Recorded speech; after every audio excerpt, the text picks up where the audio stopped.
এইবাৰহে ওলাইছে আচল বহীখন গুলু এইফালে আছোন এইফালে আছোন তই যে বহীত একোৱে নিলিখিলি কিয় তই একোৱে নিলিখিলি ন বহীখনত ঠিক আছে নিলিখিলি বাৰু নাই তোক মই বিপৰীত শব্দ সুধি যাম তই উত্তৰ দি যাবি ফুল হাফ ফুলৰ বিপৰীত শব্দ হাফ তেনেহলে কোৱাৰ্টাৰ মূৰ্খটো এইটো জ্ঞানীজনী এজনী চুপ যা বহি থাক নুচুপ উঠি থাক আঁতৰ হ অভদ্ৰ যা বেঞ্চৰ ওপৰত থিয় হৈ থাক ভদ্ৰ আপুনি চকীত বহি থাকক মই এতিয়া কি কৰো বাৰু মই এতিয়া কি নকৰো বাৰু অভদ্ৰ আচৰণ বাহিৰলৈ যা ঐ আপুনি এতিয়াই ভিতৰলৈ সোমাই আহক হৰি ঐ অভদ্ৰ তই থাক মই যাওঁ বাহিৰলৈ বুজিলি আৰে বাইদেৱেহে মোক বিপৰীত শব্দ কবলৈ কৈছিলে আকৌ মোকেই গালি পাৰি থৈ গল যে বুজিলো বিপৰীত ৰিয়েকশ্যন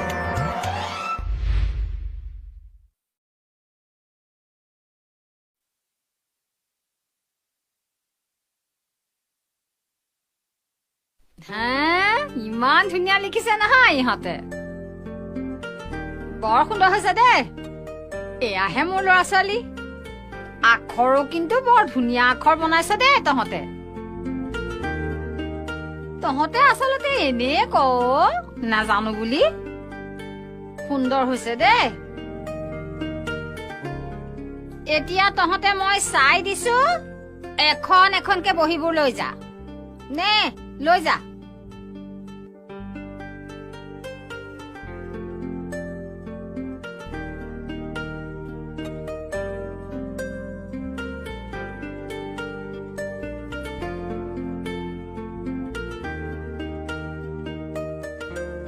ঐ কি হ'ল তই নানিলি যে লৈ আহ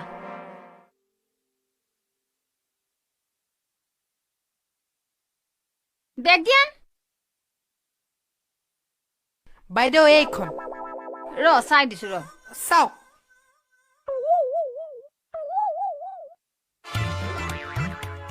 কি হৈছে এয়া তই যে একোৱে নিলিখিলি বাইদেউ লিখিছো নহয় একেবাৰে লাষ্টৰ পেজত আছে কোন লাষ্টৰ পেজত এইটো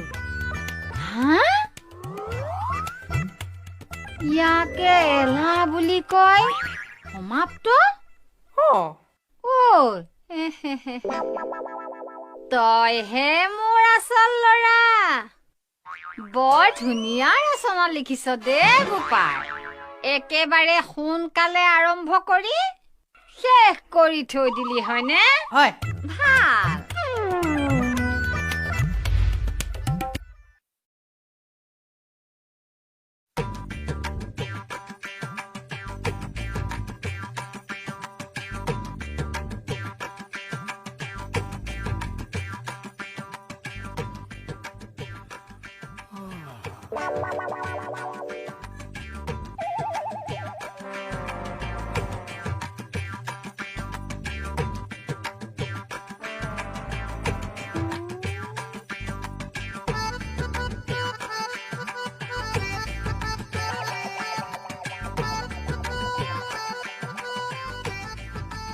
ছাৰ ক'ত ভিতৰত ছাৰক কোৱা ইন্সপেক্টৰ আহিছে ইন্সপেক্টৰ পুলিচৰ স্কুলৰ ৰ'ব মই কৈছোগে দেই মই ইয়াত আপুনি দেখোন শুইহে আছে শইকীয়া আপুনি কুম্ভকৰ্ণ মই নহয় ছাৰ মই সেই ৰাৱণৰ ভায়েকৰ কথাহে কৈ আছো আপুনি 6 মাহৰ টোপনি 5 মিনিটত বুজাবলৈ চেষ্টা কৰিছে মই বেছিকে বুজালে সিহঁতৰ টোপনি আহে বুলিহে মই কাহানীবিলাক দেখা নাই ছাৰ বহক আপোনাৰ হৈছে কি ছাৰ ঐ আনদিনা তহঁতেহে মোক ধৰ এতিয়া কি বুজাই আছে আপুনি উদাহৰণ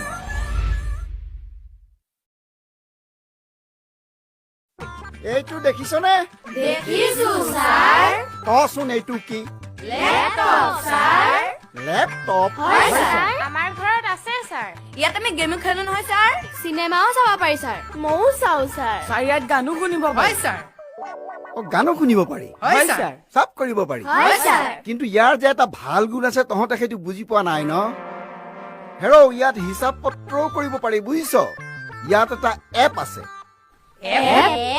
কি মাইক্ৰ'ছফ্ট এক্সেল জানো ছাৰ কি জান ছাৰ মাইক্ৰ'ছফ্ট এক্সেলে ইয়াত থকা এই ভাইৰাছবোৰ পৰিষ্কাৰ কৰে আকৌ পৰিষ্কাৰ কৰে হয় ছাৰ এইডালে নেজানে ছাৰ ছাৰ তাইহে জানে যেন একেবাৰে ছাৰ মাইক্ৰ'ছফ্ট এক্সেল ছাৰ্ফ এক্সেলৰ নিচিনা চাৰ্ফ এক্সেলৰ নিচিনা হয় ছাৰ ছাৰ্ফ এক্সেলে যেনেকে কাপোৰ চাফা কৰে মাইক্ৰ'ছফ্ট এক্সেলে ইয়াত থকা ভাইৰাছবোৰ চাফা কৰে ভাইৰাছো চাফা কৰে হয় ছাৰ কাপোৰো চাফা কৰে হয় ছাৰ চাৰ্ফ এক্সেল হয় ছাৰ মোৰ মূৰটো একেবাৰে তহঁতে চাফা কৰি পেলালি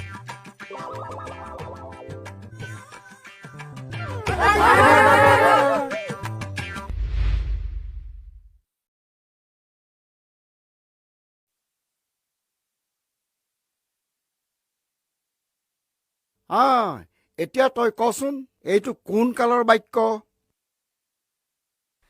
কাল মানে ছাৰ কি কাল মানে ছাৰ হেৰ ব্যাকৰণ বেটুপাতৰ পৰা শেষলৈকে পঢ়াই দিলো এতিয়া সুধিব আহিছ কাল মানে ছাৰ ঐ ছাৰে যে আজিকালি বৰ টান টান প্ৰশ্ন সোধে পাই আজিকালি ভয়ে লগা হৈছে যা গম পাই গলো কোনেও বুজি নাপালি তহঁতে হয় কি ধুন গুনাই আছ মনত থাক আই মানস এপেনা কচোন এইটো কোন কালৰ বাক্য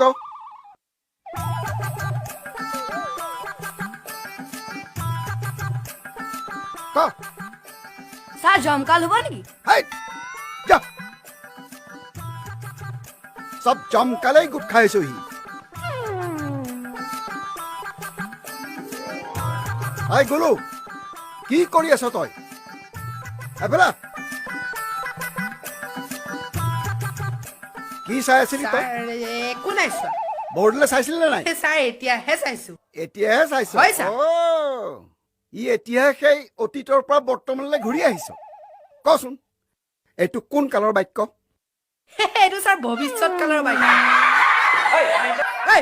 হাঁহিছ কিয় নাহিব কিয় খুব শুদ্ধ উত্তৰডাল দি আছে নহয় ভৱিষ্যত কাল কচোন কেনেকে ভৱিষ্যত কাল হ'ল ছাৰ ক্লাছ 5ৰ নিবেদিতা এতিয়া সৰু হৈ আছে তাইতো এদিন ডাঙৰ হ'ব আৰু ডাঙৰ হলে ধুনীয়া হ'ব গতিকে এইটো ভৱিষ্যত কালৰ বাক্য হ'ল নে নাই ছাৰ চুপ!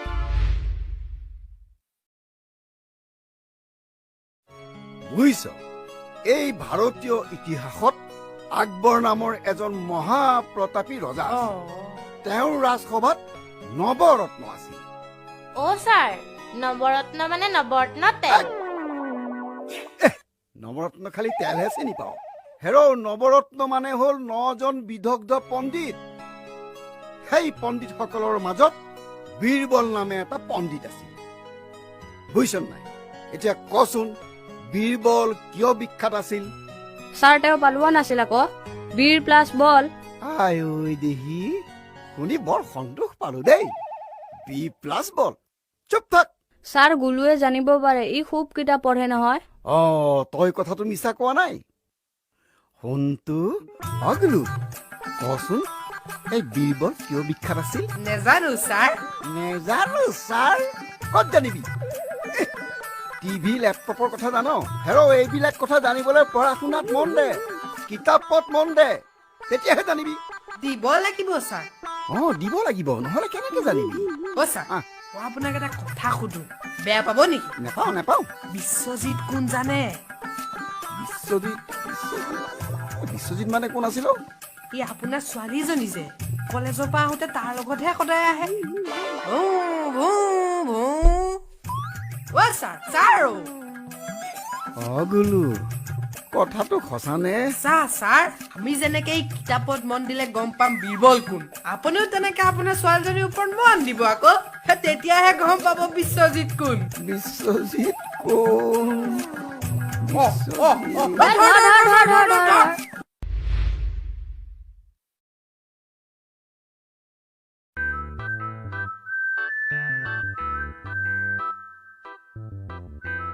আজি বাইদেউ হাঁহি হাঁহি আহিছে। ই কি হ'ল বেয়া পাইছ নেকি? নাই পোৱা বাইদেউ, সদায় হাঁহি হাঁহিয়ে আহিব। বাইদেউ হাঁহি হাঁহি আহিব। মই সদায় হাঁহি হাঁহি আহিম, কিন্তু আজি তহঁতৰ কন্দাৰ সময় আহিছে। কি হ'ল ৰৈ গলি যে? ইমান হুলস্থুল, অফিচত বহিব নোৱাৰি, শান্তি নাই। বাইদেউ শান্তি আছেতো, হৈ যায় নহয় নেকি? চুপ থাক, কথা কলে আছো। আজি মই তহঁতক এনেকুৱা এখন ঠাইৰ নাম কম য'ত হুলস্থুল নাই, মানুহ আছে। বাইদেউ তেনেকুৱা কোনো ঠাই নাই। আছে, কিয় নাই? তেনেকুৱা ঠাই আছে য'ত বহুত মানুহ আছে, কিন্তু তাত নিজকে অকলশৰীয়া যেন লাগে। আচৰিত, তেনেকুৱা বাৰু কি ঠাই আছে? কি ঠাই আছে বাইদেউ? বাইদেউ আছে যদি আমাকো লৈ যাবচোন। বাইদেউ, ইয়াত থাকি বৰ আমনি লাগিছে। হেই, মই তহঁতক নিব নালাগে নহয়, ঠাইখনকে তহঁতৰ ওচৰলৈ লৈ আহিম। অহা সোমবাৰৰ পৰা তহঁতৰ পৰীক্ষা।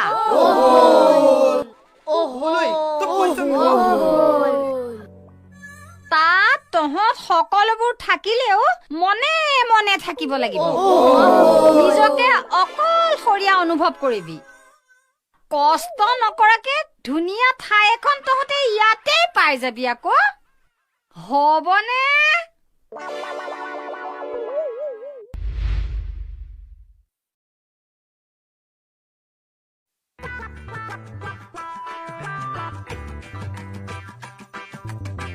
এই যে মই বৰ্ডত লিখিলো H2O মানে কি বুলি কলো? মানে হাইড্ৰজেনৰ 2টা আৰু অক্সিজেনৰ 1টা মিলি পানী হয়। মনত থাকিবনে চবৰে? কাইলে মই কিন্তু সুধিম। কালি যে শিকাইছিলো পানীৰ ফৰ্মুলাটো, মনত আছে নহয় তহঁতৰ? গুলো এইফালা কালি শিকোৱা পানীৰ ফৰ্মুলাটো ক। কালি শিকোৱা পানীৰ ফৰ্মুলা কি আছিল? কি ইফালে সিফালে চাই আছ? ক আকৌ। কৈছো PQRST 461। কি গালি বাৰু এইখন? এইটো পানীৰ ফৰ্মুলা নেকি? H2O হে আছিল পানীৰ ফৰ্মুলা। এই সাধাৰণ কথাটোকে মনত ৰাখিব নোৱাৰনে? বাইদেউ এইটোও পানীৰ ফৰ্মুলা। এইটো পানীৰ ফৰ্মুলা? হয় বাইদেউ, কিন্তু এইটো পানীৰ ফৰ্মুলা ইয়াৰ নহয়। এইটো পানীৰ ফৰ্মুলা এই গুৱাহাটীৰ নলাৰ পানীৰ ফৰ্মুলাহে। মোক ধৰ।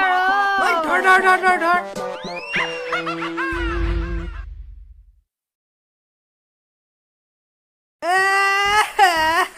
মই মাক কৈ দিম তই মোক মাৰিছ। মই মাক কৈ দিম মই তোৰ কথা ঘৰত। তই মোক মাৰিছ, মই কৈ দিম। চিঞৰি আছ কিয়? কি হৈছে? বাইদেউ ই মাৰিছে। কিয় মাৰিলি তই ইয়াক? বাইদেউ মই একো কোৱাই নাই, ই মোক মাতি আনিছে, আনি ৰবলৈ কৈছে আৰু তাৰপিছত মাৰিছে। আপুনি ওলাই যোৱা পিছতে মাৰিছে মোক। শান্তি আহিছে বাইদেউ এইজনী। ঐ, তই ইয়াক কিয় মাৰিলি কচোন? ই মোক গিনিপিগ বুলি কৈছে। গিনিপিগ? কেতিয়া কৈছে? বাইদেউ মই তাক 6 মাহৰ আগতে গিনিপিগ বুলি কৈছিলো। সেইদিনাখন কি এটা ধুনীয়া বগা চোলা পিন্ধি বজাৰলৈ গৈছিলে। তোক 6 মাহৰ আগতে এই গিনিপিগ বুলি ক'লে, তই আজি মাৰিলি যে কিয়? বাইদেউ ই মোক মাৰিছে। তই এতিয়া কিয় মাৰিলি সেইটো ক। আজি আপুনি বিজ্ঞান পঢ়াতেহে গম পালো গিনিপিগ মানে কি। তাৰ আগলৈকেতো মই ভাল বস্তু বুলিয়ে ভাবি আছিলো, এতিয়াহে গম পালো। সেইটো কাৰণে দি দিলো। ভুল আপোনাৰো, আপুনি 6 মাহৰ আগতে শিকাব নোৱাৰিলে। ধৰ।